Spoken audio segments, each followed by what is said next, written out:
বর্তমানে আমরা জানি যে আমাদের দেশের উপর দিয়ে হিট ওয়েভ বা তীব্র তাপদাহ প্রবাহিত হচ্ছে।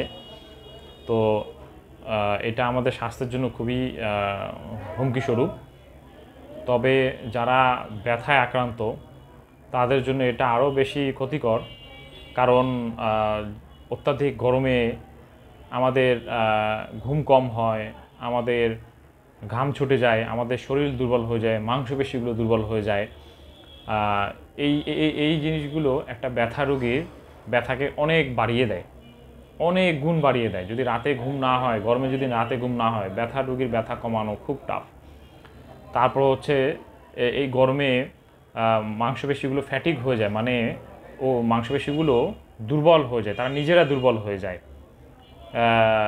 যখন আমাদের শরীর থেকে অতিরিক্ত পানি বের হয়ে যায়, লবণ বের হয়ে যায়, শরীরটা রেস্ট পায় না, মাংসপেশিগুলো দুর্বল হয়ে আসে, তখন কিন্তু আমাদের অতিরিক্ত ফ্যাটিক হলে ব্যথা বেড়ে যাবে আরও।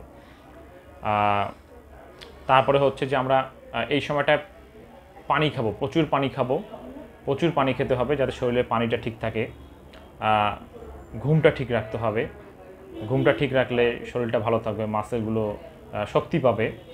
আর দরকার হলে আমরা মাংসপেশির ক্যালোরি একটা ড্রিঙ্কস পাওয়া যায়, হ্যাঁ ক্যালোরি অনেক ধরনের ড্রিঙ্কস পাওয়া যায়, এনার্জি ড্রিঙ্কস যেগুলো পাওয়া যায় ভালো যেগুলো, সেগুলো আমরা খেতে পারি। এগুলো মাসেলটাকে একটু মজবুত রাখবে। আর হচ্ছে যে খুব ঠান্ডা পানি খাবো না, খুব ঠান্ডা পানি খাওয়া যাবে না। লেবুর শরবত